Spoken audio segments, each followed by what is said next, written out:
Hello and welcome to Happy Horror Time. My name is Tim Murdoch. And my name is Matt Emmert. Today we are joined by someone who not only loves horror movies, but he's a correspondent for Rotten Tomatoes, leading their on-camera efforts. He hosts shows like Versus, and he's a stand-up comedian who's performed all over the world and on television.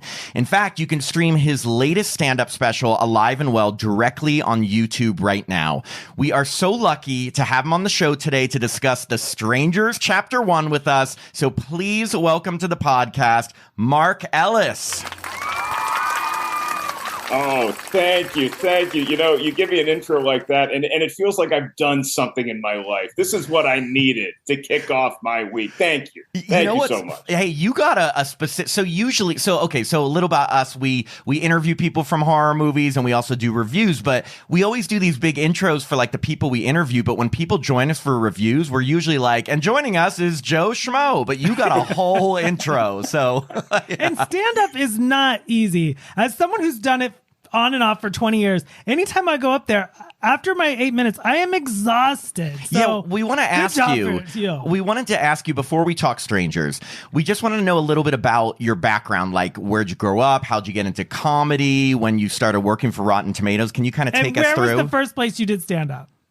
It all started in a dusty little hospital in Winston-Salem, North Carolina, and from there came Mark Ellis. I was an Air Force brat, so moved around the country a lot, which ends up being great training for a career in stand-up because you're on the road a lot. And when I'm not on the road, I get to work places like Rotten Tomatoes, who just spoil me with so many fun opportunities and shows. It's interesting that you said mostly on the show you bring on Joe Schmo. The first movie sort of show that I did was with my buddy Christian Harloff on YouTube. And the name of our movie review show was Schmoes Know. And then that morphed into the movie Trivia Schmodown, which became a really big movie trivia show that we toured for a while. And so I've just been like a movie appreciator my whole life. I love movies, and I love approaching them from the angle of just like a regular person who is just saving up money to go see a couple movies, maybe 2 or 3 movies in a big summer season. And what do you want to see? What should you steer away from? So that's kind of like the angle I like to approach it from. Stand-up has always been my bread and butter. And the first place I ever did stand-up was Atlanta, Georgia. I at least had the foresight to know that I should not do stand-up at my hometown or where I went to college, because I wanted to get the hell away from anybody who might know me. I just wanted to do it in front of, no pun intended, strangers to see if I could pull this thing off. Did you prepare that one? So I take it that, and that way you can make fun of all the people you grew up with, and they won't be around to hear it. Right. You can talk so much trash about whoever you want, and luckily the strangers that night on Peachtree Road in Atlanta, Georgia, were much nicer than anyone who shows up at your Airbnb at 3 a.m. in a burlap sack. Exactly. And was there a horror movie as a child or even today that's made an impact on you, like a specific horror film? So the first movie that I saw in theaters that was technically a horror movie was, I had to use a little bit of my powers of persuasion. My little brother was sick. I have an older sister and a little brother. We're each 2 years apart. And we were all staying at the family at my grandma's house in New Jersey. And my parents went out to dinner. And so my aunt, who was maybe 13, 14 years older than us, she was the baby of that family. She was going to take the 3 kids to go see Indiana Jones and the Last Crusade.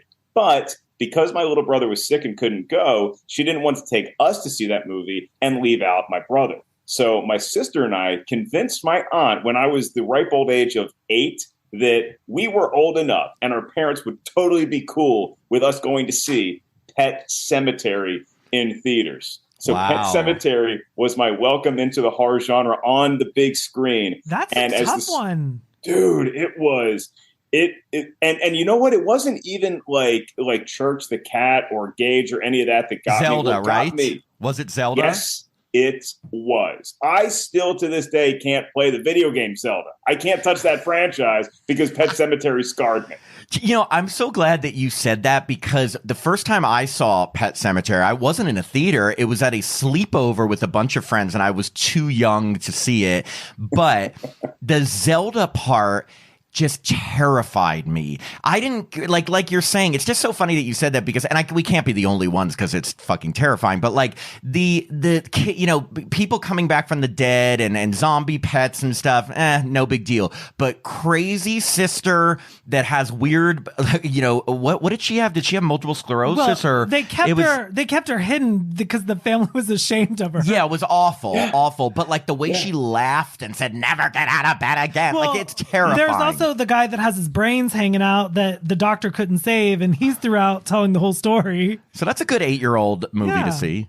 Yeah, but you also have like that weird like ghost guy that kind of hangs out with the doctor, but he's very sarcastic and he's got a sense of humor to him. So you kind of learn early on that humor can work both in horror movies and also as sort of to alleviate some of the tension, you know, and you learn how similar horror and comedy actually are, because you're basically, with both sports, you're building tension, and then there's a release. There's either like a scare or there's a laugh, and then now you got to up it. Now you got to go back to the drawing board. And you got to get another scare. You got to get another laugh. So I love how similar those two genres are, even though you wouldn't think of it just to look at the two of them on their face. Yes, and some movies do it much better than others. Yeah. Like Scream, Jason Lives. Yeah. There's some movies that can like get the line between horror and comedy well, and there's others that like fail miserably. Yeah, or you think they're trying to be serious, but it's all a joke, or they put like I don't know if you recently saw Tarot. If you didn't, you can skip it. But I think they wanted to be serious, but they had one comic relief character that kept making jokes, and it just kind of ruined any of that suspense. And every joke kind of fell flat. Yes, exactly. Yeah, you can't. It's a tough thing to hit. It's not an easy feat to pull off, because you look at some of the great horror movies of all time that are completely devoid of senses of humor, and that's why we love them so much. Like, I'm glad that The Exorcist doesn't have somebody slipping on a banana peel. You know, we don't need that in that movie, and I think that's the greatest horror movie ever made, and that's still the one that I'm like hesitant to put on at night because I know it's going to terrify me. So something like Scream, I think, can be very scary, but you can also rewatch Scream so much because of the gang and the personalities and the laughs you get. Yeah, no, totally. Okay, and since you are a horror lover like us, we have to ask you some very simple and purely opinion-based horror questions. Are you ready? I've been waiting for this moment my whole life. Your whole life. Okay, these are very simple, but very important at the same time. Yes. Okay, number one, favorite Friday the 13th sequel? Ooh, my favorite Friday the 13th sequel? I have to go. I got to go with Friday the 13th too, just because that's when we meet the guy. That's when we meet the dude who's going to be amongst the greats for the rest of horror movie history. Jason's mom, great opening act, and then here comes your headliner in the hockey mask, the guy we know and love. So I'm going to go with Friday the 13th too. I think part two is, well, we've rated it in our, it's definitely in our top 3, I think, yeah, right? I love part 2. Part 2, final chapter, and part 7 are my top 3 sequels. I'm just a sucker for the telekinetic girl. Like, I just love that. And although Tim has don't you have a different top 3, because you love part 3? I like part 3. The only person that loves part 3. No. It's just I think it hit at a time when that was. It was 3D. It was amazing. It's interesting to see, because people love the 3s, even when those are the ones that are sometimes the most maligned in a horror movie franchise, where there's hardcore Halloween 3 defenders that love Season of the Witch. Same thing with Friday the 13th 3, and I'd also say Nightmare on Elm Street 3 is my favorite of the entire franchise. Oh, everyone says that. Best sequel on Nightmare on Elm Street Part 3. That I was saying the Dream Master, which is Part 4. Dream Warriors. Okay, favorite ghost face across all the Scream films. This is a very important one. We asked Kevin Williamson this question, and I'll tell you his answer after you tell us yours.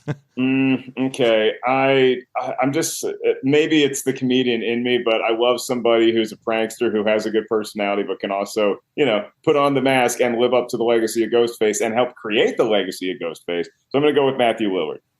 Okay, good answer. Tim, do you have a favorite? I think Emma Roberts was pretty funny. Jill, yeah. My favorite, hands down, I've mentioned this on the podcast a million times, Laurie Metcalf in Scream 2. I was so close to going Laurie Metcalf. And it's also Kevin Williamson's favorite, and I didn't just say that mine was the same to suck up. I've just been, that reveal was so incredible. Her performance was so incredible. A batshit crazy mother like Mrs. Voorhees, like, it just couldn't be more perfect. I was stunned in the theater, and like, just to this day, nothing has beat that I was for me. shocked when that reveal happened, because you got to remember, at least for somebody around my age, we grew up with Laurie Metcalf as sweet Aunt Jackie from Roseanne, and it's like she was the calming influence on that entire household. So there's no way she's going to be the killer, and then she was, and it's like it's between her and Stu for me. Yeah, and the best is when they reveal it. You first see her and you're like, the reporter, and then you find out it's Billy's mother. And I've always, I feel like our listener are gonna be like, we get it, Matt, you like her. No, I just thought the reveal was so genius because it wasn't just an out of nowhere reveal. Like, they had planted the seeds in Scream 1 that Billy's mother had left the family related to the whole Maureen Prescott thing. So to have her come back to seek revenge, like, wasn't too far fetched. So I was like, this is genius. Anyway, okay, sorry, enough about that. I get a little excited about Laurie Metcalf, okay? I do not. Okay. Tim, next question. Okay. Evil Dead 1981. Oh, no, that one. Okay, I'm sorry, I skipped one. Favorite shark movie other than Jaws? Oh, easy. Jaws the Revenge. No question. It is Jaws the Revenge that people like to make fun of. It almost gets forgotten because people talk about Jaws 3D as like such a fascinatingly terrible movie. Jaws the Revenge, man, you got to remember, this shark has the heart of a champion. This shark swam to waters that sharks really don't do that well in, simply because it has a vendetta to settle against this one family who he's already taken out the patriarch. He's already taken care of some of the kids. No, he's going after Lorraine Gary, and he is not going to stop until Owen Brody is in his mouth. I love the effort the shark put forth. And look, if you have to lose to somebody, you may as well lose to a gang that's led by Mario Van Peebles, that's led by Michael Caine. I mean, there's no shame in that. No, I saw it as a 10-year-old opening day. I still love it. So my favorite shark movie other than Jaws, outside of the Jaws series, is The Shallows. Have you seen that with Blake Lively? The Shallows is great because the movie franchise that we'll get into in a little bit also had this, where you sold me with one shot in the trailer. And that's the shot that you think of when you think The Shallows, her surfing, then you just see this like shadowy silhouette of something that looks like a shark. And you're like, oh my God, sweet Jesus, what is that? And it's just such a great movie. I love how personal it gets between her and the shark. Oh, and yeah. It takes you there in a way that's something like, I knew what I was going to walk into with the Meg, but it didn't even like hit the note that I want. I didn't have high expectations for the Meg, and it kind of left me a little flat. The Shallows did not. Yeah, no, totally agree on that. Okay. Halloween Ends. Interesting new take or huge mistake? Man, that is tough, because if you go with that new sort of trilogy we got, I loved where we were with it initially. And Halloween Ends, if you're picking up from Halloween Kills, then I'll say interesting new take. Then I'll give you some credit because of what you're following, but it wasn't my favorite of the Halloween movies. It's probably not even going to be in my top 8 of the Halloween movies. As someone who, as you can see by my shirt, listeners know that Halloween is my favorite. The original John Carpenter 1978 is my favorite of all time. Wanting an ending chapter for Laurie Strode and Michael Myers and having the movie focus on another character, I was a little disappointed. I feel you. I take no pride in saying that it was an interesting take. I'm just trying to. Because I thought Halloween Kills was just such a letdown that at least Halloween Ends, it's like, at least you're trying to do something different. I appreciate the effort. I mean, if it's supposed to be the big wrap-up movie, did I think it was great? No, but I totally loved it just because it was so insane. And you thought Corey Cunningham was cute. Yeah, I know, but that's, I'm easy. And The Evil Dead, 1981, or the 2013 remake? The original or the remake? Okay, I loved watching the remake in theaters, partially because I was sitting right behind a great critic and a good friend of mine, Alonso Duralde, who does not like blood and guts. And to watch him react to this movie was one of the great moments in a movie theater in my entire life. So pick up Alonzo's book, have yourself a movie, Little Christmas. It's about all the Christmas movies you can watch. So I'll give him a plug. I still like the 1981 better, but I thought the 2013 was a lot of fun to watch. So if I had to pick one, I'll go with the OG. For me, this is so tough because we've spoken to a few people from the original, but and usually I'm like a purist type of person, but I really like the remake, and I think I liked it more. No shame in that. I'm going to be lame. I liked them both. Oh, Tim's running for president. I am. Vote for me. Okay, just two more, and then we'll get to strangers. Most devastating kill in a horror movie, meaning every time you watch that movie, you just hate it that this character dies. Most devastating kill in a horror movie. The most devastating kill that I can think of in a horror movie is, I'm going to give an honorable mention to Sean from Jaws: The Revenge, because that was like the first time I was like, oh man, because like I like this dude much better than Michael. He's got like a fun personality, you know, he's working hard, he's got a good job.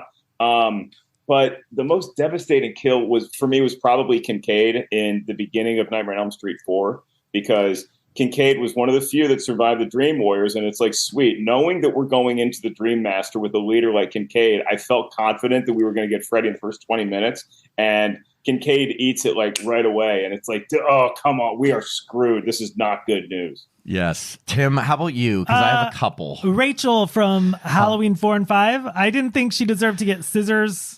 I just thought it was lame. You were going to say, I don't think she deserved to get scissored, which was a whole nother movie that we don't want to go to. Anyway. No, that's a slightly different section of the video store. Yes. She did not deserve to get scissored in Halloween 5, She got killed Tim. with scissors, right? She did. She did. Okay. Yes, Rachel Halloween 5 is one of mine. Nancy in Nightmare on Elm Street 3 at the end. But I she mean, had come to. on.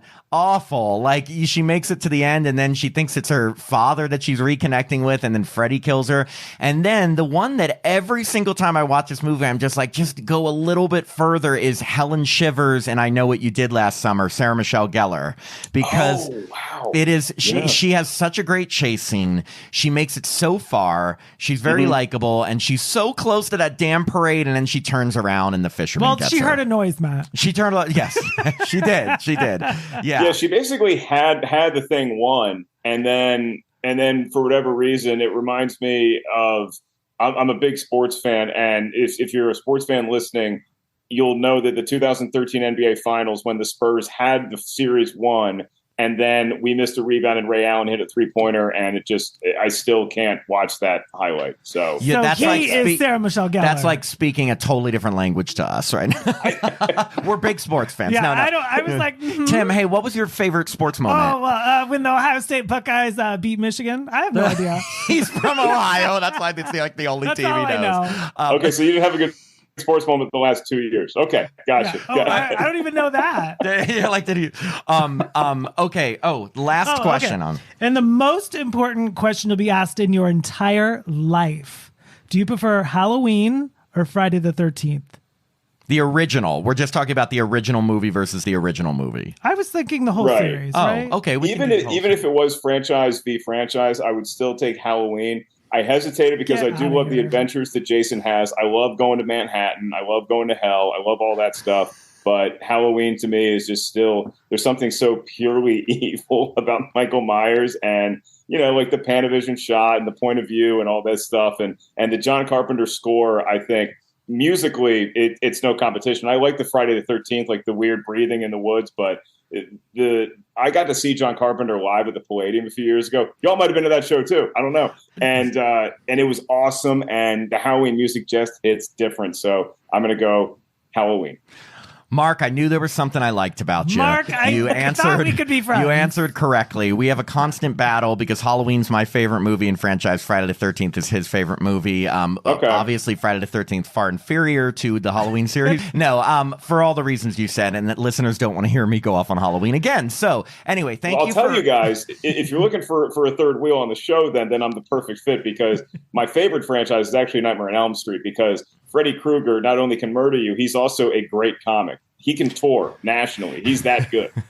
That is true. I didn't even think about it. It's like, yeah, like he does. I mean, yes, obviously it took till like, when did he start? He started doing one-liners in like part 3, I mean, right? he had them before, but they were kind of like, they were supposed to be scary. Yeah. But, and then by 3, he was a full-blown comedian. I want to know if he's writing his material. Like, is he like hard at work hours ahead of time? Does he have a team of writers that are like, hey, when you kill them with this, say this? Or do you think he's just riffing in the moment? I think he's just riffing. Yeah, I mean, according to the many, many documentaries, Welcome to Primetime Bitch was improv.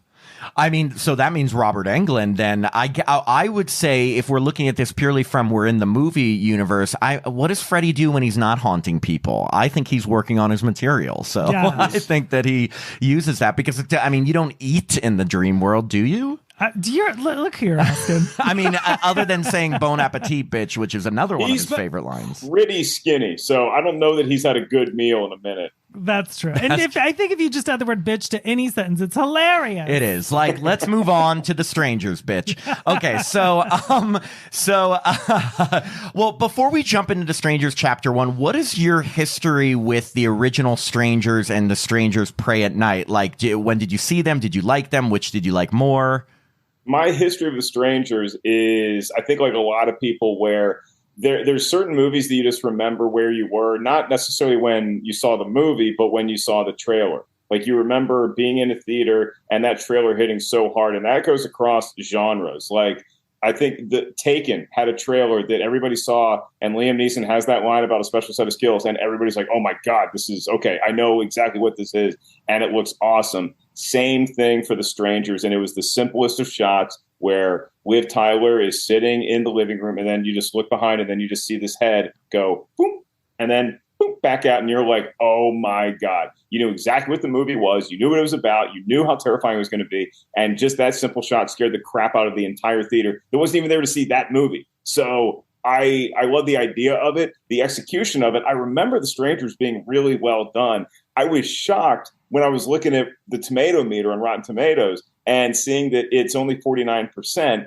and the audience score isn't that high as well. I would have assumed The Strangers was fresh. So we just ended a 4-year run of my show that I host with Jacqueline Coley at Rotten Tomatoes, called Rotten Tomatoes is Wrong, where we kind of debate whether the tomato meter is right or wrong. And we didn't do The Strangers because I didn't know it was that low. If I had known it was that low, I would have defended the first Strangers, because that deserves to be a fresh film. Yes, Rotten Tomatoes is wrong about The Strangers. I have to ask, what was your last film that you guys did to wrap up the podcast? Yeah. To wrap up the entire show, the last one we did was I think it was The Last Dragon, actually. So, okay. I listened to your Teen Witch episode. Yeah, I listened to your big surprise Halloween franchise episode and your Scream franchise episode, which you guys all seem to be. What I liked is that a lot of the Halloweens, I was shocked that they are not the only ones that are fresh are one in 2018, but you guys seem to give some love for other ones like H2O and Part 4, Part 2, like things like that. And Scream, I think most of the Screams are fresh, right? Were they? I think most of the Screams are fresh. Scream 3 might be on the cut line, but I think that Scream 3 actually did make it to fresh. And so that's kind of the fun of doing a show like that, is you get to debate whether, you think a movie's fresh or rotten. But that first Strangers, I can't speak for Pray at Night, and chapter 1 we'll get into, but I feel like, if you're looking for just it's something that is simple, that the premise is easy to grasp. And it's also, the great thing about horror movies done well is we can all kind of relate to being in a situation like that. And, especially with how easy it is to travel now in the modern age of Airbnb and Vrbo and everything else, it's even scarier now than it was when it came out in 2008. Yeah, going back to the original Strangers, I remember exactly the shot you're talking about, because I remember me being, Mr. Halloween fanatic. One of the reasons why that movie stuck with me and still is my favorite is that even the simplest of shots of having Jamie Lee Curtis see Michael Myers just standing far away staring at her, or standing in her backyard, or standing down the street, those would terrify me. So when I saw the Strangers trailer and you see someone in a mask like in the room room in the background. Like I was like, wow, this is reminding me that tension building, the tension building like art that John Carpenter had, and it reminded me of that. And then when I saw it, it really freaked me out. You know, there's not a happy ending. It's very dark and it's very scary and relatable. Anybody Relatable? Well, relatable in that, sorry, no, I have not been murdered by people going, but I mean, like anybody who goes away and is in the middle of the woods, if you've ever had a cabin in the woods, you're always thinking, could someone be sneaking around? The original Strangers, if I remember correctly, was it just in a neighborhood where the houses were just kind of far apart, correct? I think they were in the they were in the They were woods. like woods? It felt more like what John Mellencamp sings about. It felt more like farm country than it was like super secluded woods, but there was some shrubbery around, we'll say. And to have something like that where you can go back to like what A Stranger Calls, you can go to Scream, the first one, where it's just like the calls are coming from inside the house, which is something that Gen Z might have a little more trouble relating to in the modern age of cell phone technology. Someone called me. My cell phone. But it's like you just imagine somebody's upstairs and they're calling you, and or just somebody's hiding out in the house. You hear something go bump in the night, and you don't know what the hell it is. It could be a ghost, it could be the cat, or it could be these three wackadoos who just live for murdering people. Right. Quick side tangent. We're going to get off the highway just for a second. And unfortunately, Matt, I have to report that Scream 3 is rotten, 41%. Oh, no, that's my favorite one. Yeah, actually, you're going to have to apologize to Tim. It's my least favorite, even though I love every Scream. But I will say if one of them is going to be rotten, I'll let it be I liked the Hollywood aspect of it. I liked that Parker Posey was in it. It had a comedic element to it, but I wasn't laughing. I liked that the movie was messy. You know I was what I mean? laughing Like, it was messy. at the Jenny McCarthy scene, but that too. Hey, the scene where she sees her like dead mom walking towards her, that still scares the crap out of her. Oh, that is great. Every scene with Nev Campbell, primo. Some of the scenes with the other cast, not as primo. I like the fact that the movie is just because the movie at that time went through a lot of rewrites and editing and cutting. So I like that it was still made sense. And it's very quotable. Look, Tim and I quote that movie all the time because it was scary. No, but it was quotable like all the time. Anyway, stop pretending. One thing I'll say about Pray at Night, I actually enjoyed The Strangers Pray at Night for very different reasons than I like the original. Strangers Pray at Night was like an action horror movie. Like the original, it's literally them just like being terrorized by these three killers, and there's not much going on. They don't really get to take out any of them. In Pray at Night, it's a lot of action. Like the two young kids are like fighting back. They're killing the strangers. It's very yeah. Do you remember offhand who played the dad? Yes, the guy who was in X. I forget his name. He was also in The Ring. What's his name?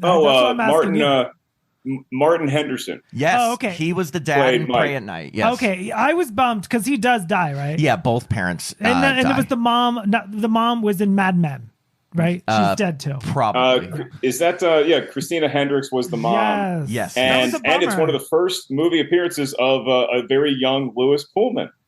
Yes, Bill Pullman's son, who I didn't know when I watched, but then when I saw that he was in it, I was like, oh my God, he looks just like Bill Pullman. While you were sleeping? Well, not while you were asleep, Bill Pullman. More like the president in Independence Day. That's who. Anyway, okay, so moving into The Strangers Chapter 1. So, I think when we were looking, I was looking forward to this movie because I like the original so much. Now, a lot of people we had spoken to before were like, very confused as to why this movie was happening. Like, is it a prequel? Is it in the same universe? Is it gonna be connected? And no one quite knew, but like I was kind of in the camp of who cares if we get some scary scenes with people invading a house? I'm totally down with that. So that's when I kind of went into it with the attitude. I went into it with a positive attitude. Same. I think the trailer for this movie is better than the actual movie. I think it's an award-winning trailer. Yeah, it's not a high bar to be better than this movie, which is currently resting at 15% on the tomato meter. I'm not surprised, and we'll get into that as we go through, but let's start with going through the plot because it has one thing this movie had that neither Strangers had is an opening scene. not much of an opening scene, but a very short opening scene where this businessman is kind of like running in the woods away from, obviously, you think the murderers. And then the man in the mask guy, the big guy of the strangers, gets to him and axes him to death. You don't quite see it, but it's a very quick opening scene. And what was your guys' take on that? Because my thoughts were it was too quick. Like they didn't have any suspense for an opening scene. I've said this on many podcasts, but I mean, when you have an opening like Scream with Drew Barrymore, and then you have something that's just like a minute. I don't know, and it was during the daytime. I mean, okay, and then the little facts.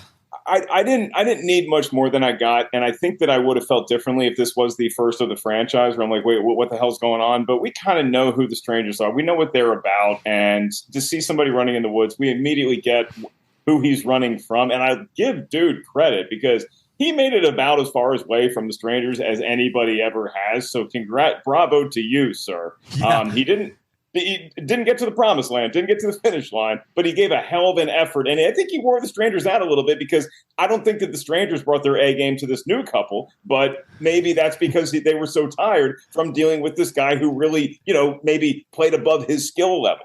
Yeah, no, that is true. I didn't think about that because it was day and they always start the terrorizing at night. So obviously he made it through the night and unfortunately did not make it good. And, now that you've said that, I kind of do see it a little differently because you're right. It's not like, I guess I'm just the bar is set so high for me when you have opening scenes like Scream or When a Stranger Calls, and it just is like so incredibly suspenseful that now movies, it's like a quick kill and then they get into like the credits. Did you enjoy the little facts that they had, like every 6 seconds someone is the final killed? They got real dark with that. I was like, take the fun out of the movie.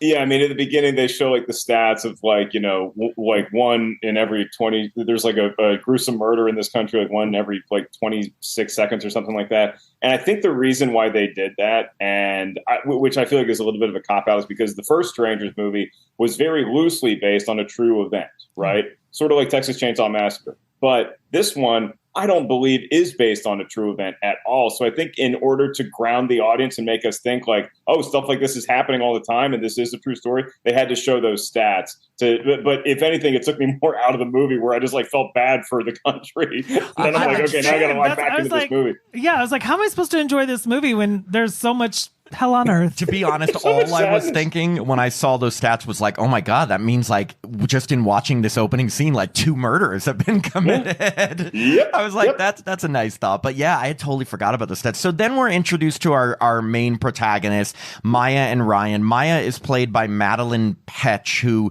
I knew from Riverdale. I know she's done other stuff, but that's what I knew her from. And then Ryan is played by Froy Gutierrez, who was in Teen Wolf. He also was in Hocus Pocus 2. They're this young, very good-looking couple, and it's very different from the original Strangers because I don't know if you guys remember, but like at the beginning of the original Strangers, it's Liv Tyler and Scott Speedman, and they're like having problems. It was very it wasn't upbeat. Whereas this couple, it's like it's their 5-year anniversary. They're on a road trip. They're having fun. Not a problem to be found. Oh, they are ready for marriage. They're like just a great, beautiful couple. But of course, they need to stop for food, and they decide to stop in Venus, Oregon. Well, did either of you think that when the movie started that it felt like a car ad? Because they are both so coiffed and so their hair is perfect, their makeup's perfect, that it just felt like a car commercial to me. What did you think of the 2 main actors actually in their just overall? I had no issue with either one of their performances. I thought that they did the job very serviceably. I will push back on them being this perfectly happy couple because there's some stuff brewing just below the surface. And I feel like they have been in the perfect environment for the last 5 years. Now they're out in the real world. They're at a diner, and all of a sudden this relationship feels like it's fractured because he hasn't put a ring on it yet, and we don't talk about marriage, and he seems a little gun shy about it. So I'm like, wait, this ain't working. She is a vegetarian. He wants the most meat on every sandwich. There is, just below the surface, there is something going on with this couple that maybe they've just repressed for 5 years, and they haven't addressed it yet. I just took that as like boys are different than girls. What? Wait. What? No, just because boys like, are different than girls. I just took by that the as vegetarian like, part? I can't relate to. No boys are vegetarians. No boys. I will go so far as to say, even if they never had this incident in Venus, Oregon, I don't think this couple makes it the distance. I think that she goes to the nice job in where are they going? Eugene? She's going to Eugene. Eugene, yeah. For the big job, and he is going to get lost in the shuffle. She's going to meet somebody at work. They're going to be having problems at home, and this whole thing is going to go completely, and he's going to move back home. They are not to be together. Wow. You know, I didn't look at it like that at all. But you know, it's so funny when you hear other people's perspectives and it makes you like remember different things about it. I had forgotten I thought it was like kind of a joke between that they weren't, he hadn't proposed yet. And I remember they have that conversation where he's like, you said you didn't want to get married. And she's like, when we first started dating. So obviously like he kind of stuck with that. He held on to that for 5 years. Held on to that for 5 years. But, and I've fallen for it too. I've been that guy in the relationship where you're dating a girl and she's like, "Oh, we don't have to do anything for Valentine's Day," and I'm like, "Sweet, I'll watch the game." Like I take it literally, and no, you're supposed to do something for Valentine's Day. Yeah, right. Well, a good point. Well, I was also thinking. So my boyfriend and I have been together for 5.5 years, and we are not. Oh, so engaged. this is kind of parallel worlds. Okay. You were living the movie. We really did look at each other when they said that, like that diner line. They're like, when the woman's like, because they. So for listeners, they stop in this little tiny town called Venus, Oregon, which is a real town. I looked it up, but like, they stop at a diner and they say they find out that they've been together 5 years, and she kind of calls out like, "You haven't put a ring on it yet." And so my boyfriend and I guess we saw it together, kind of laughing at that, but I don't know, I feel like people always pressure heterosexual couples more than gay couples with marriage, but whatever, that's a whole nother topic. But so, you know, what sucks, so this diner is filled with a bunch of suspicious people, and then to make things even more suspicious, while they're in the diner, when they come out, their car won't start, and they find out that there were no problems with the car before that. Well, to go back, there was that little weird moment where like they were saying, when are you going to put a ring on it? Like first off, everyone in that diner was suspicious, and then like he goes, well, and I get my sandwich. So like they already didn't like him because he was kind of being sassy. Were we supposed to gather that? I think that he had a lot of back sass.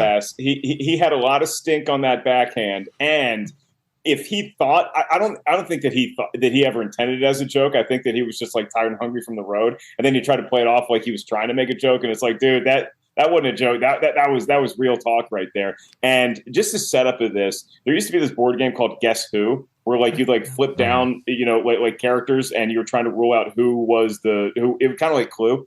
And that's what I liked about this movie, is the setup where you walk into this diner and you know it's a very small town. So there's only a handful of candidates who the strangers could be, unless they're Michael Myers H2Oing and coming from way out of town just for this murder. Then it's somebody around here or somebody lurking just on the outskirts. So I like that we're suspicious of everybody. I like that we can't trust anybody. And then his car won't start. I know. Oh, no. And of course, they are visited by, well, there's this creepy mechanic guy and like his assistant. And of course, they say, oh, we can help you, but it's going to take until tomorrow to get the part. And I will say one thing I did like about this scene is that I definitely would have been Ryan in this, whereas the girl is just like trying to be nice, and I would have been very suspicious. Like, wait a second, because he actually says, this is a scam. Like, our car was fine before, you totally set us up. But at the same time, you're at the mercy of these people because you need your car to start, and this is the only mechanic in town.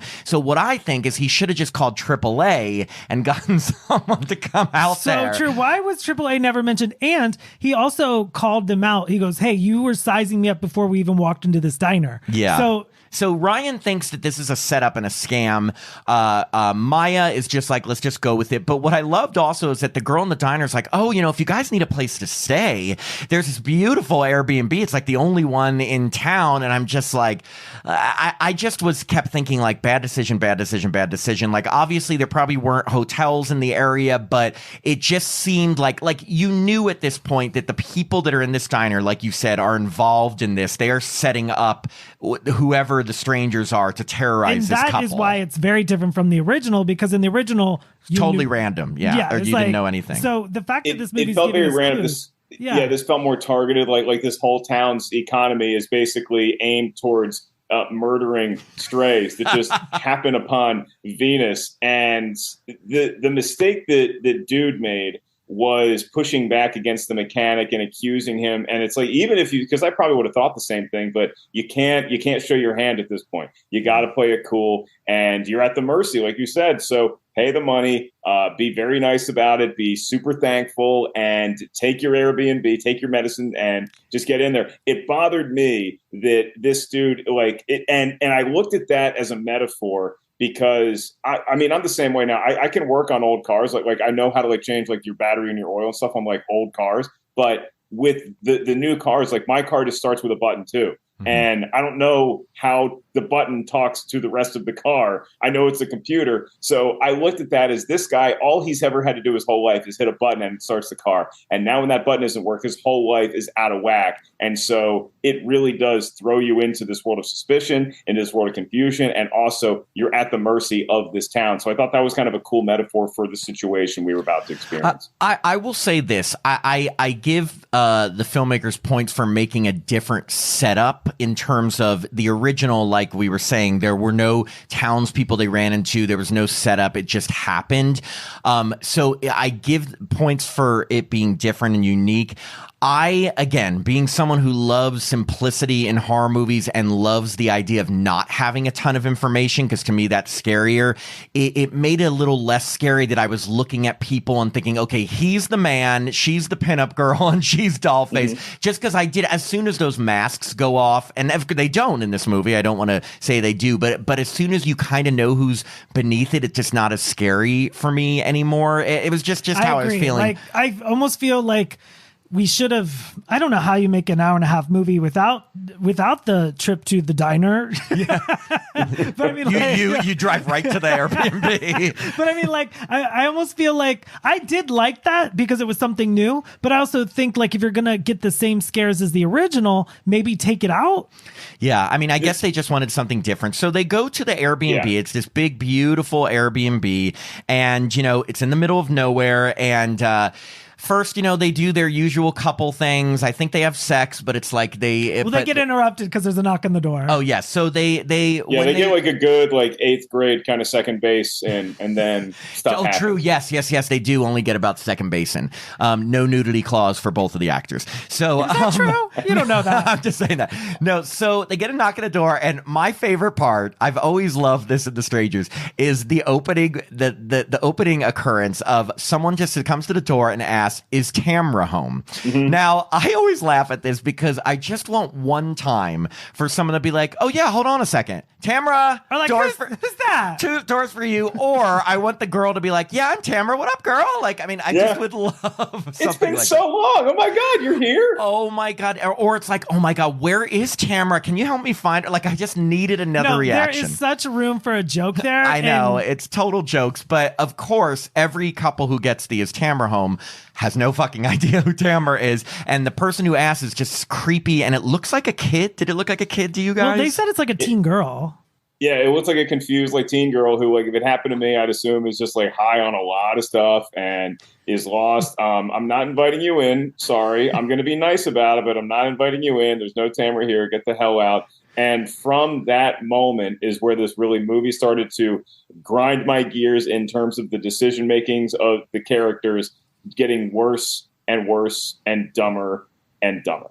Oh, you mean from, okay, let's start with the first decision that's made is, well, first off, Ryan, while he was having a problem with the mechanics, he left his inhaler in the car. And I don't have asthma, but I would imagine if asthma is a major condition of mine, I'm going to keep track of where don't know why that hit so that inhaler is at all times. I guess I just feel like, I don't know, or like people that are deathly allergic to things, like they don't misplace their EpiPens.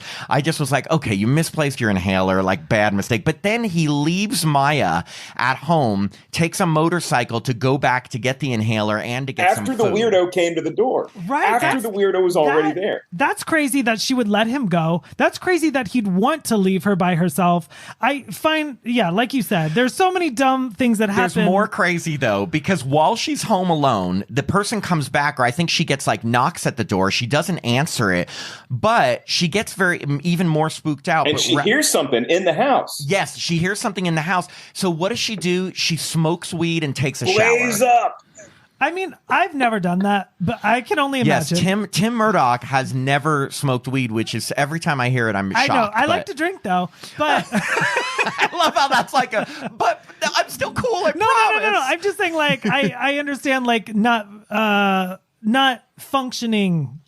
I will say that you can relate too, Tim, because they were also each a couple beers deep when they started making all these decisions, and then it's like, oh, I hear it sounds like somebody's upstairs. I might as well rip a fatty, and in addition to the beers I've had, and see if that, and then you know what, maybe just to continue and get to the holy trinity of bad decisions in horror movies. I'm going to drink, I'm going to smoke pot, and now I'm going to go grab a shower.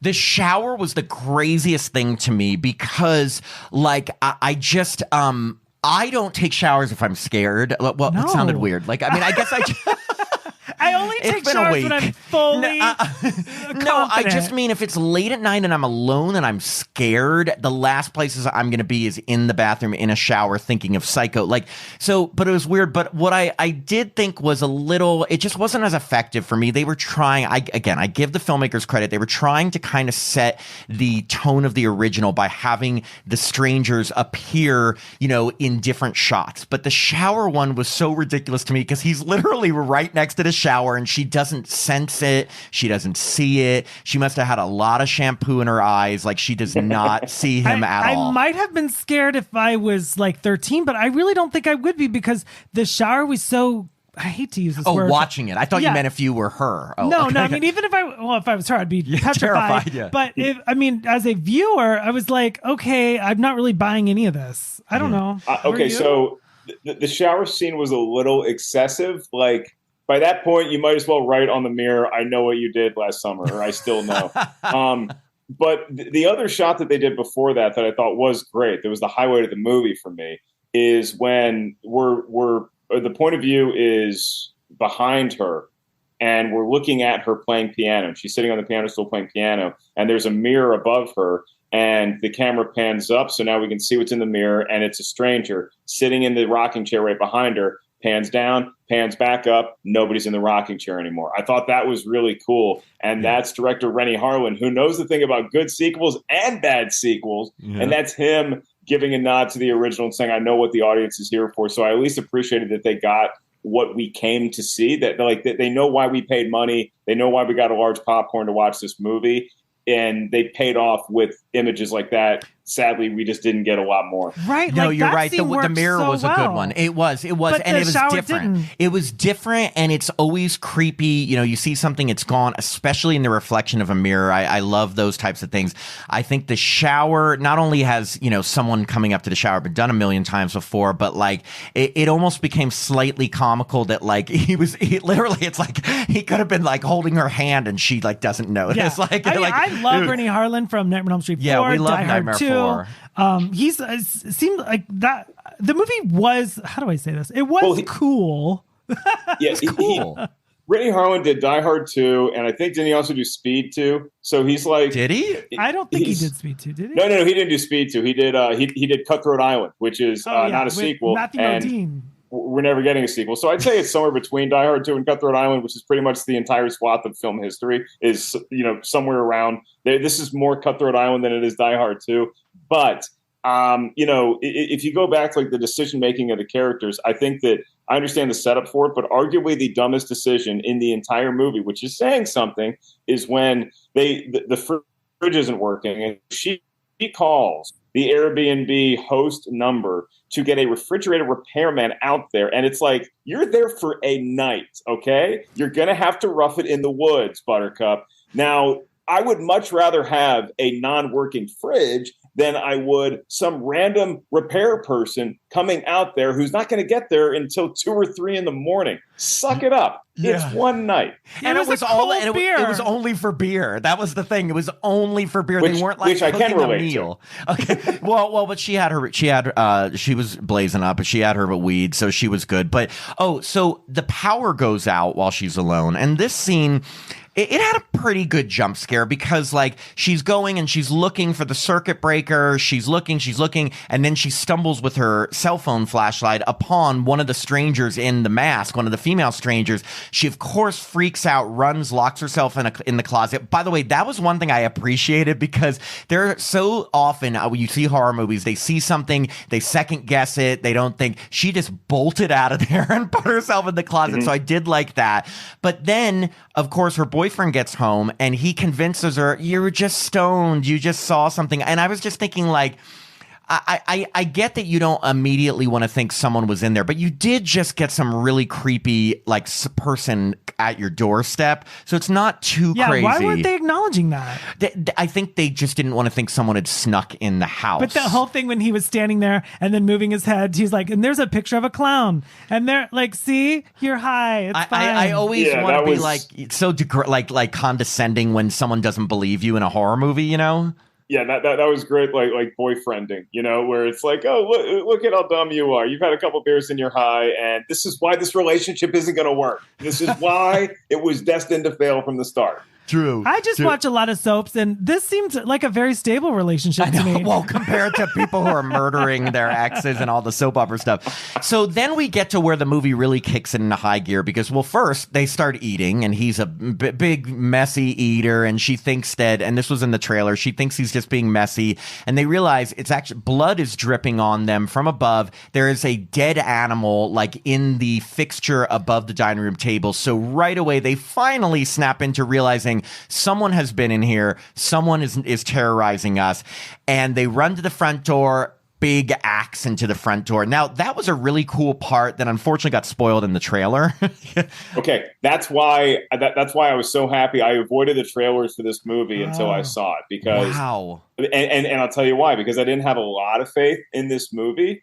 But I remembered that trailer shot from the first Strangers that would just like won me over immediately. So I'm like, okay, they're going to shoot their shot in the trailer. And I would rather have that happen during the course of the movie because I already want to see this movie because I'm a horror movie fan. So you got my money already. I'm going to go. I'm not going to watch the trailer. And I didn't even see a whole lot of marketing for the movie. Like I was trying to avoid it. So getting in the theater, I had no idea that was coming. Then he starts eating the burger and the ketchup dripping, and I'm piecing together. I'm like, I bet we're going to see some blood soon. And I thought that was so well done. Just the kinetic feeling of it, the quickness of seeing the blood, seeing the carcass, running to the front door, the axe, like that was one of the standout parts of the movie.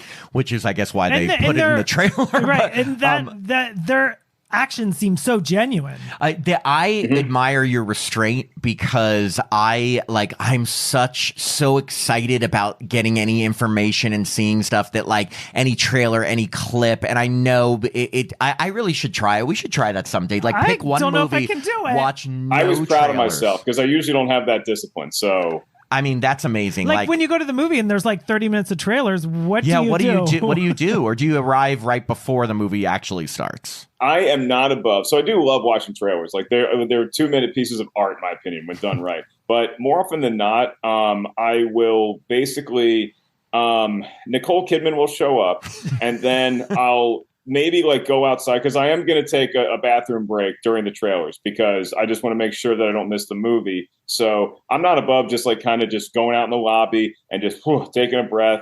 For the Strangers, I did go get a beer and came back in.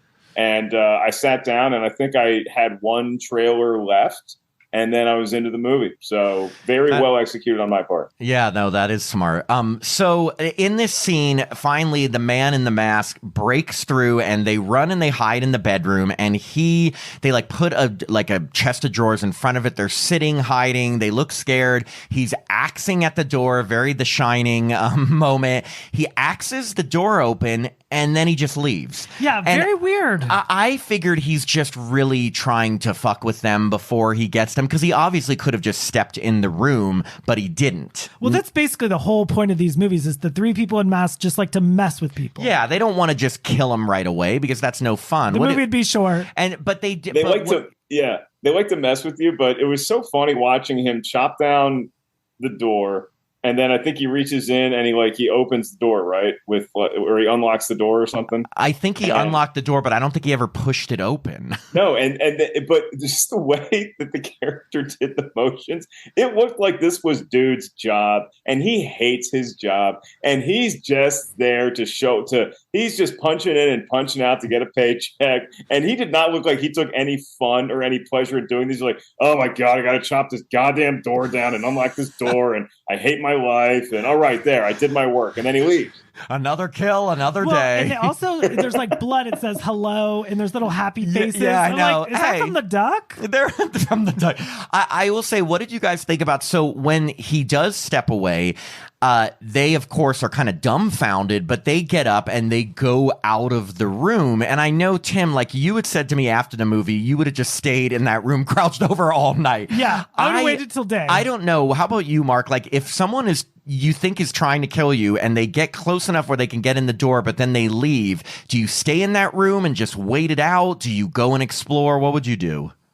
I don't wait it out. What I'd probably do is try to go for the switcheroo. I would try to make it seem like I ran into another room, and then I'd give it a beat, and then I would try to run back into the room that I came from. But I'm also getting out of the house as quickly as possible. I'm going to trust myself in the woods or running up the street more than I am inside the house. Oh, 100%. But neither one of them were looking for weapons. Why aren't they looking for weapons? I don't know if there were in that, but there was a window in that room, and they definitely could have gone out the window. But they end up making their way out, and they see the motorcycle that Ryan had taken to get the food. So they run to the motorcycle, and you think, oh, this will be easy, and it just blows up right in their faces. Good play by the strangers. Yes, I was going to say, point to the strangers. He was proud of himself. He's like, I got you. Yeah, he was like, what you going to do now? And so that kind of really,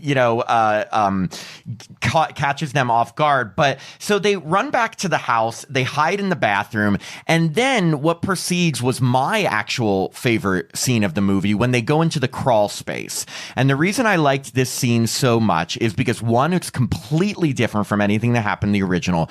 Two, I thought it was the most suspenseful. Like every little step they were taking underneath the house was just, you're waiting. I thought the strangers were going to stab through the floor. I didn't know what was going to happen, if they're going to find him. And then the third part that made this so good, this scene, is when she puts her hand on that nail. I feel like everyone in the theater could feel the pain she felt with that. I did personally, because I grew up in Virginia when my dad got out of the Air Force, and just very woodsy part of Virginia. And we were running around in the woods one day, and I stepped on a old rusty nail. Oh. And it was so painful. And I had to go get a tetanus shot and get it treated. It was not a pleasant experience. The restraint that this brave young woman showed with her hand going through it, I put it just below when Emily Blunt gives birth in A Quiet Place. That is that level of discipline to not scream. That was so well done on her part. And it was also one of the highlights of the movie for me, because I also felt like there's a chance we can just stay in this crawl space all night long. Right. I was thinking that too. I'm like, are they going to just sleep in there? That's the one place I think I would stay in. I think they felt like they need to, I'm just making this up from what I think they were thinking, is maybe wherever this leads to will either A, get us weapons, or B, lead us out there. But I think I would have stayed in the crawl space, Tim. Well, on a suspense level, the nail going through the hand was a highlight. I agree. Yeah. Then you also start to panic, wait, if they set the motorcycle on fire, they're probably just going to set the house on fire. Would they set the house on fire? Because that might have been their Airbnb after all. So these are the decisions I'd be wrestling with if I was in that crawl space at that time. That's a good call, because you're right. Where's their home base to kill people if they don't have that Airbnb? Yeah. So they finally get to the end of the crawl space. They make it into the shed where Ryan finds a shotgun. And at that point in the movie, I'm thinking, well, they've got it made. He's got a Right. shotgun. Like, how can this go wrong? He even, like, she gets attacked by them and, like, almost pulled away. And then he, like, shoots the shotgun and gets them away. And you think, okay, now they have the upper hand again. But what happens, and this was kind of a callback to the original, they're running around the house. They see someone at the front door, and Ryan just shoots without even looking. And who has he killed, Tim? The refrigerator repairman. The owner of the house. No. What did you think of that point? And here's my question for you. Did you know, for a second, did you think he had actually killed one of the strangers, or did you know that's just got to be an innocent person? I knew it Not was for a repairman. 1 second, because he hit that shot so clean. It was such a pure strike. The bullet went right where it's supposed to. And like, no protagonist is that good of a shot when it comes to the main source of villainy in the film. So he just nails that shot. Great execution, literally, by him. But then we start doing the math with the refrigerator repair person. You're like, oh yeah, that probably was that dude. And then, because I like putting myself like in the character's shoes and like how would I react in that situation. That's a tough thing to survive, man. If you just took an innocent life and you're like, oh no, like on so many levels, because this guy maybe could have helped us. Maybe this guy, we could have like borrowed his, he could have like saved us, or just bare bones. Maybe this guy would have been in the trenches with us. And now I just killed him. And also I have to have that on my conscience the rest of the movie. And as long as I live, which, luckily for him wasn't that much longer. Yeah. Well, they did get a flip phone out of it. I thought it was They got a very, flip phone. yes. I will say this. I'm going to say, I thought Madeline Petch, if I'm pronouncing it, her performance was stronger than Froy Gutierrez's. I believed her panic and sadness and just complete turmoil more than his. Like, that moment was a big moment for me where, like, I don't know, I've never taken somebody's life. I hope to never take somebody's life, but I think I don't even know if I'd be able to keep like running from people. I would be devastated. And well, they didn't have that kind of time. I know they didn't have that kind of time. I was maybe looking for a bigger reaction, but it just seemed like they were like, "Hey, what we could do is take his car." No, so, her like I feel like whenever the camera was rolling, Rennie. I know Rennie. Your friend Rennie. Yeah. He should have just gone like, The okay, Renster. I'm level 10, scary, like 0. Like I always felt like the girl was in the moment, whereas the guy was kind of like I don't know. For every time she was like at a 9, he was like at a 6. Yeah, she again. This is why they don't work as a couple. But I did see Froy. Like I like just him trying to process the magnitude of what he just did in the larger context of I'm still in this very scary situation. I have to get out, but now I feel like I'm the bad guy. And so it was like he was just like kind of riding this weird emotional wave. So I bought what was going on in that scene. And then, then they very quickly make, I guess, the only decision you can, which is like, well, we shot a dude. Might as well get his phone in his truck. And they take his phone, ourselves. They go in the truck, and you're thinking again, okay, they're good. They're yeah, golden. like, they're going to get away. I was like, oh, this is the big twist of the movie. They're actually going to get away. Yeah, chapter 1. We'll get ready for chapter 2. Nope. The man in the mask starts ramming them in the side with his truck to the point that it like pins Ryan. So he's stuck in the car. He in the classic, like, no, go save yourself I'm moment. actually really surprised how quickly she left. She's like, no, I'm not leaving with that. And he's like, go. And she's like, okay, bye. She's like, okay, good. Bye. No. Hey, I mean, that's why you put a ring on it, boys. That's why you put a ring on it. I'm going to have to think about that. So, yeah, she did leave him there. I mean, he couldn't move. She runs into the forest and hides in a bunch of leaves, which... next to the guy that was killed at the beginning of the movie. Yes, his corpse. Oh, yeah, that's right. So again, give her props. And, and she made it even one step beyond where the dude made it, as it turns out. She did, and she gets her phone to like she's calling 911, but of course she can't be loud enough, and they can't hear her, and she can't say where she is. And then, did the phone go dead, or what happened? I can't remember. That very good question. Oh yeah, I think it did get through. It went through, but did the phone die? I can't remember how that call ended. I think it just lost a signal. But were you guys thinking, either one of you, when the whole time the pinup mask was looking at her, do you think she really did see her and she's like, I'm messing with her? Oh, when the pinup girl was walking around. That was a long time. Yes, it was. She could have been, because I think she saw her. Yeah, she just held that gaze a little too long, and she's just because the strangers they're pranksters. They love messing with you. And she saw where she was. She wanted to freak her out. then she left just to kind of bait and switch. And I think she knew she had her in the palm of her hand the whole time. So, as Maya is leaving or she's going out of her hiding place, she then gets knocked out by, I forget if it's by the man in the mask or who. That whole section in the woods was a little I can't remember exactly all the details, but she gets knocked out, and we go back to... Then she gets dragged by her hair. Yes, dragged. We go back to Ryan, who has been able to make it out of the car because I think it got rammed so many times it finally set him free, and he escapes and he goes running into the woods to try to find Maya. So talk about the biggest mistake in the movie, or at least what I felt. He makes a makeshift inhaler? No, he did do that. He did make a makeshift inhaler, but he has the gun and he comes upon the pinup girl and he sticks the gun in her face and she like screams in his face and he's talking to her and everyone in the audience is like, kill her. Why are you waiting? He has to say like, I've already made my first kill and I felt bad and the second one's not going to feel as bad. But he takes so long that what do you know? He gets knocked out on the side by the man in the mask. What did you guys think of that? Like, it just was I was so angry. I was like, you should have just killed her. The only thing I could think is like he's so second guessing himself now because the first shot he took wasn't who he thought it was, that there was some concern that this is going to be, you take the mask off and it's going to be Maya or it's going to be something else. And it's like, I think that his head was still spinning from refrigerator guy, that he just wasn't focused in the moment. I was so not in the moment. I kept thinking, I was like, oh, is this Shelly, the girl that drove them to the Airbnb? Like, is she the nice one? Oh, you're thinking which one is I was like, well, maybe he's not. Yep. I was like, maybe he's not shooting her because he thinks it's Shelly, the girl that. Yeah, but this girl's been terrorizing them. I don't know. Like, I think she still has a Shelley. heart. She still has a heart. So, we get in very classic Strangers 1 fashion, we switch to it's the next morning and both Ryan and Maya are tied up on chairs. And this is where they really just kind of repeat what happened in the original Strangers because, and it's a very disturbing scene. I mean, not going to lie, it wasn't fun to watch. Like, they're crying, they're professing their love to each other.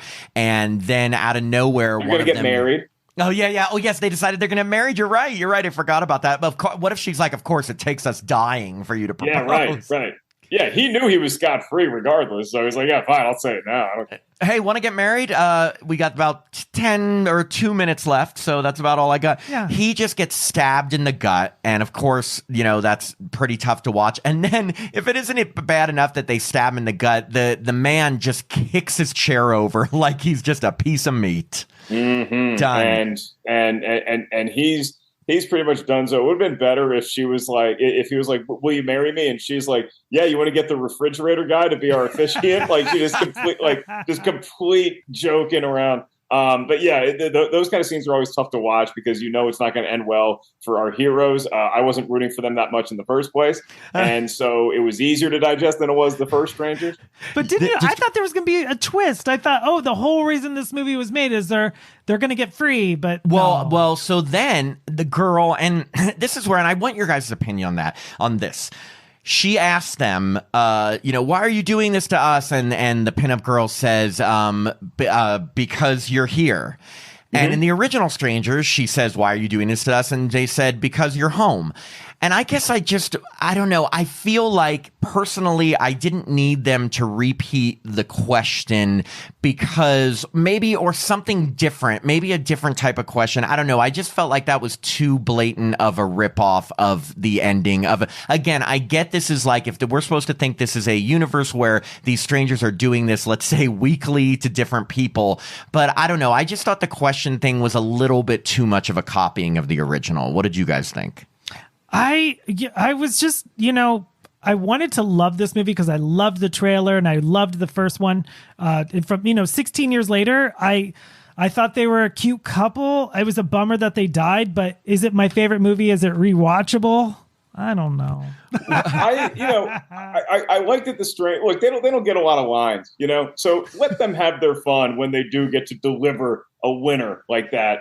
And that's kind of why we go to see The Strangers, is we know that, like, I made a joke before walking into the movie, like, I know which team I'm betting on. If I'm in Vegas, I'm betting on Team Burlap because there ain't no way that this couple is going to be able to supersede the three strangers. So if I'm in that situation, I'm going to ask the question, why are you doing this? I'd like some sort of clarity as to why I've been tortured all night.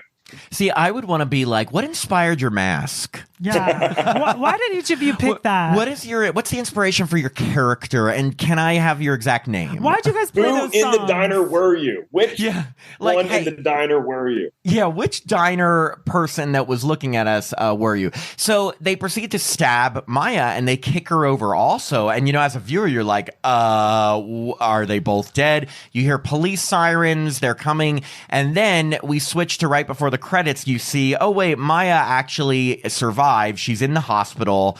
It's a very dark room. Like, of course, all hospitals and horror movies have nobody there and they're dark. Halloween 2, Black Christmas. And then it says to be continued. Now, we all knew coming into this, I mean, the title is chapter 1, there was going to be more. But I assume you stayed for the mid-credits scene, Mark? Oh, yeah. Of course. Yeah.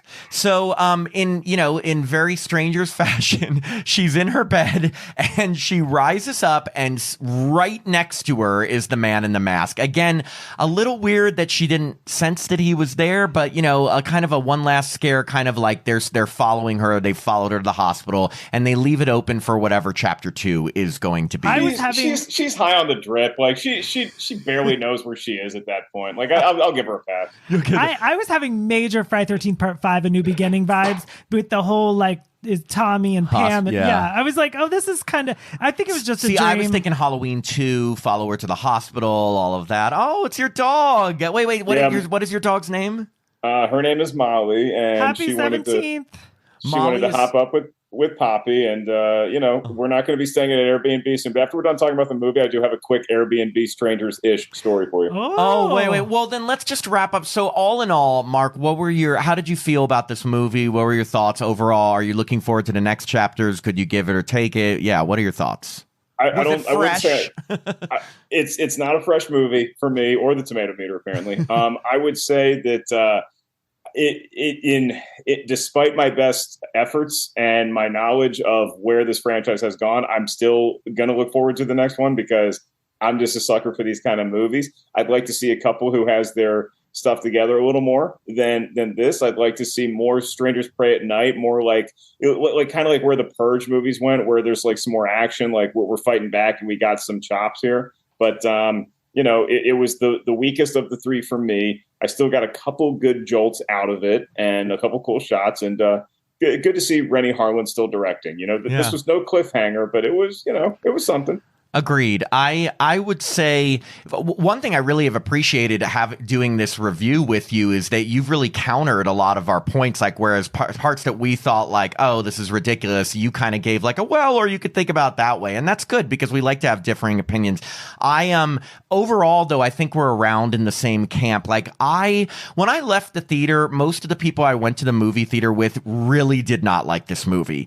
And I felt like, I was like, I didn't think it was that bad. With that said, when I thought more about it, I kind of felt like it was like a lesser version of the original. And if they were going to kind of just, take their cues from the original or kind of redo it, there's got to be more that's either different or builds upon it or adds to it rather than just kind of redoing it. With that said, I'm going to see the next 2 chapters. Same. Especially because it can't redo the original again. They can't redo Pray at Night. So it's going to be all new stuff. Whatever chapter 2 is going to be completely new because there's nothing else. The girl said before our movie, the lead actress and lead actor were in the theater, and she goes, I spent 2 years working on this movie. Yeah, they filmed these other chapters. There's no source material for part 2 or part 3, so it's going to be completely original stuff.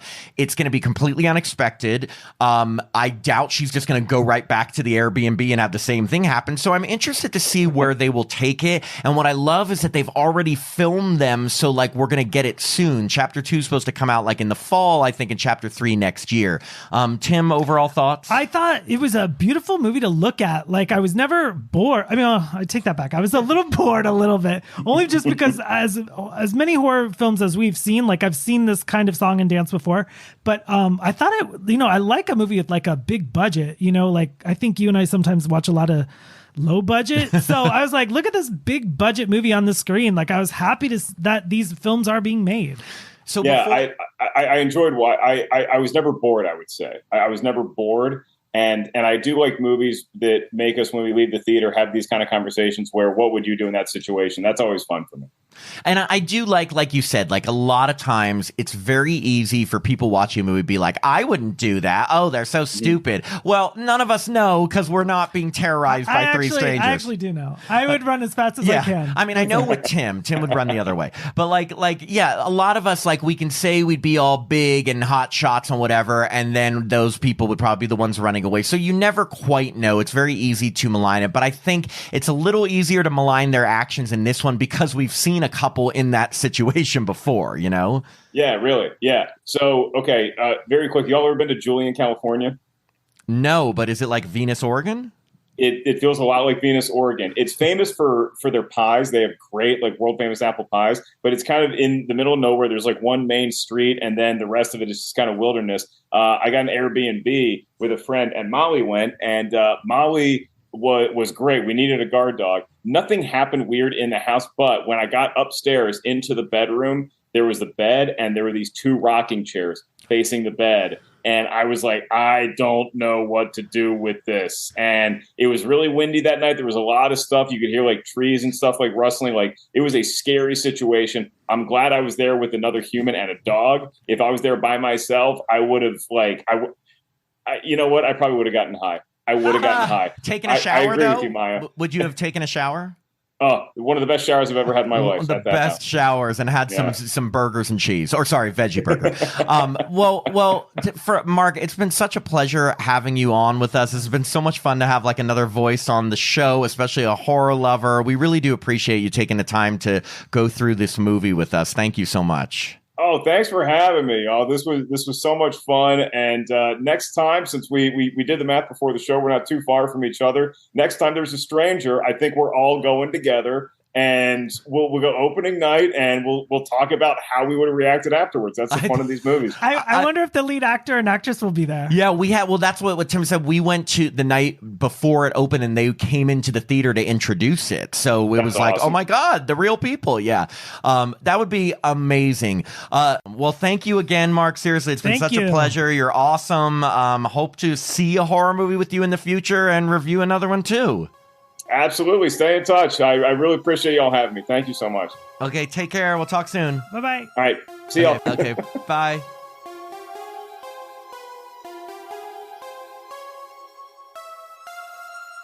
Thanks for listening to another episode of Happy Horror Time. If you'd like to support the podcast, please sign up to be a patron at www.patreon.com/happyhorrortime. As a patron, you get access to all our bonus content, which now includes 2 new bonus episodes every month, a monthly after-show mini episode, access to our Discord community so you can chat with us directly, and the chance to review a film with us in one of our bonus episodes. Patrons also get all our regular episodes ad-free and a day early, our monthly newsletter, the chance to vote in polls, and autographed Happy Horror Time stickers. I'm Matt Emmert. And I'm Tim Murdoch. And we hope you have a happy horror time.